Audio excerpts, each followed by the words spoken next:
Good evening, humans. Tyrannosaurusmoth here, and tonight we're taking a look at Algar The Last Scion from RomanKey and Cowl Production. Let's do this.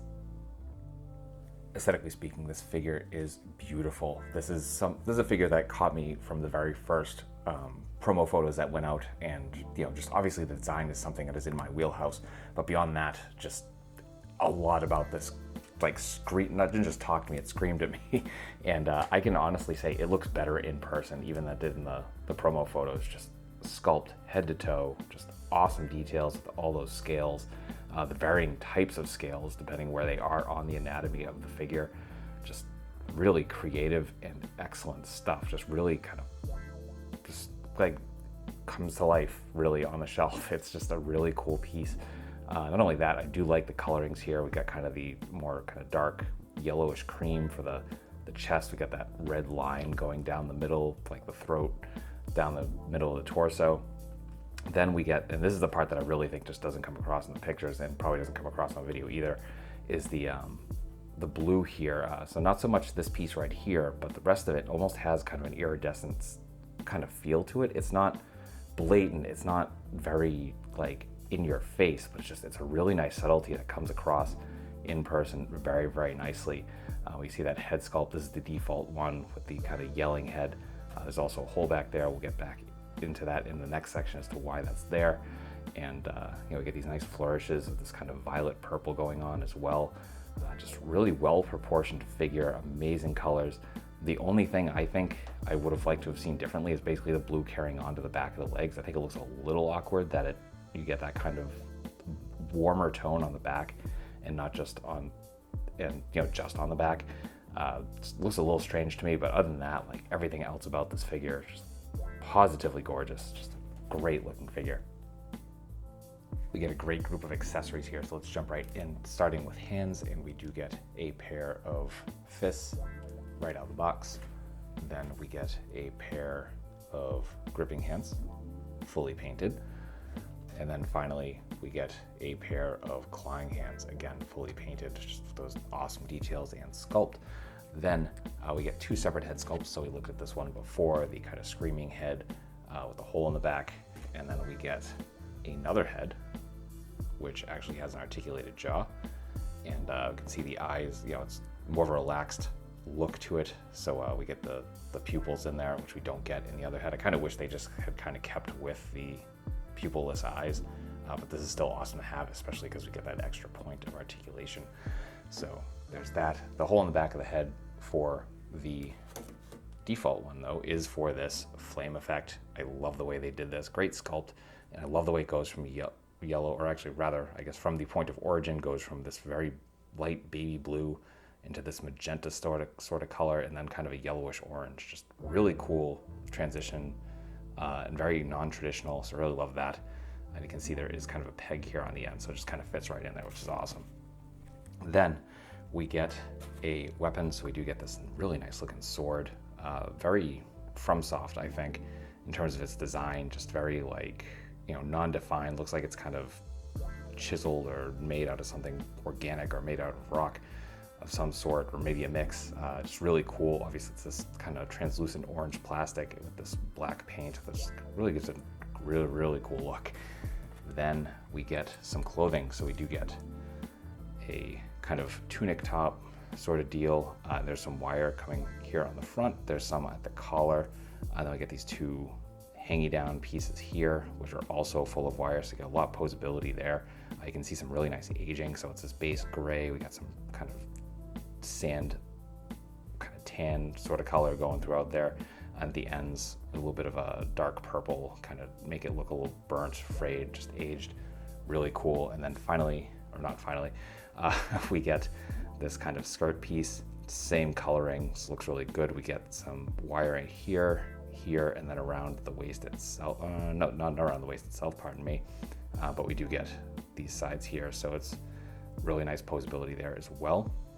And the way this attaches, actually, as you can see, there's that metal ring, and the wire comes around here, so it's actually pretty easy to get on and off. You don't have to disassemble the figure to get it on, which makes me happy. I was afraid of that when I first saw that, but very, very easy to use. Then we get a stand, fully assembled. You can see Algar The Last Scion there. So we get circle base, we get our standard, you know, kind of hinged top, and it is a little loose right out of the box, but these are screws, so you can just tighten those relatively easily.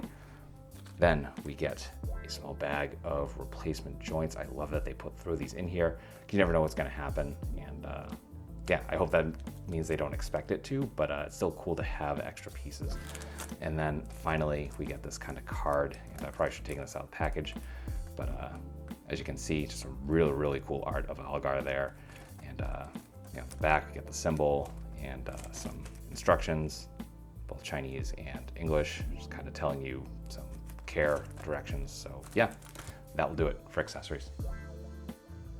Articulation balance here are fantastic. As we can see, freestanding kicks. We got nice flat feet, which definitely help with that, but they are sculpted as well. So really the perfect balance there. And yeah, so that's nice. And then looking at the finer points here, I will say that what we're going to start off with is probably my least favorite part, and that's more in that I'm kind of worried about what could possibly happen. So the head is on a very long barbell. You can see it goes down deep in the neck. This is a covering. Comes up to a ball here at the base of the head. So it gets some really nice movement. Like it's really nice. Like you can look pretty far up. You can definitely bury the chin. You can go side to side. I'm just worried because of how long that joint is. I mean, just it falling the wrong way or accidentally moving it just a little too far will definitely do something. So be very careful with that. But other than that, like fantastic range. Then I do have the alternate head on here, so we do get the articulated jaw, and hey, that fell right off. So it is just kind of held on, as you can see, by those little nubs right there, and they kind of click in right there. So it's easy enough to put back. So I can open about that far, close it all the way. You get rotation there as well, of course. We do get butterfly joints, or actually it's more a barbell coming into the delt and going into the body. So butterfly isn't crazy, but if you work around with it, you can definitely get it deeper and further. It depends on, you know, kind of how you work this cover piece, because it is, again, fully sculpted. Then we come up with the arms, and not quite a perfect T, but definitely close. We do get bicep swivel, double jointed elbows going completely in half. We do get a swivel hinge swivel here at the wrist, so we can go anywhere we want with the hands. The torso is ball joint, my favorite. Actually, ball joint. You can see there's the, you know, kind of pecs. Then we get the kind of latissimus muscles, and then the waist, which gives this incredible crunch and pretty just great arch back as well. We get crazy side to side, so really a ton of torso. And then we get to the hips, and oh, just pop that off actually. That's the first time that happened. Get that back on. Okay, so as you can see, there is a covering there. And I thought this was a little weird, and I actually hadn't popped that off until now. There we go. See if we can get that back on camera, possibly not. All right, we're just gonna work with it. So you can see you can get pretty much full splits, not quite. Yeah, I'm actually surprised that came off. Oh wait, that goes further on. Can we get this back on? Yep, no, I'm gonna have to do this off camera, because yeah, it's not gonna do it, and I don't want to break it. So there's that. There's a front kick, which is almost perfect 90. It's just beautiful. We do get thigh swivel. We get double jointed knees going very, very far. Then we get the feet, which got some really nice point. Not really any forward, because we're gonna run to that sculpt. This is a swivel hinge swivel. And of course we get some rock from that as well. And then finally, we do get a bendy wire tail, and is very generous. However, this is just attached to the body. There's no movement at the base. So you're not gonna get any sitting poses unless you have a throne or seat that has kind of a hole in the back. So yeah, that will do it for articulation. Getting into size comparisons, here he is with Harbinger Studios' Savage Crucible and Axie Toys Dinosaur Battlefield figures. With some domestics. With some imports.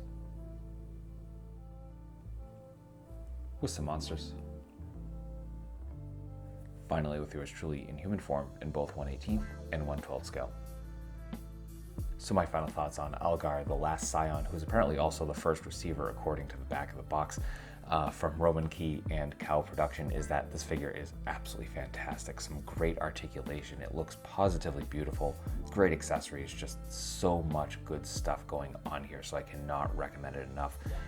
If this design appeals to you, I don't know if this is based on anything. Because I know RomanKey and Cowl Production's other big talk this year was Gun Girl, which is based off a Cyberpunk 2077 character, I believe. Correct me if I'm wrong there.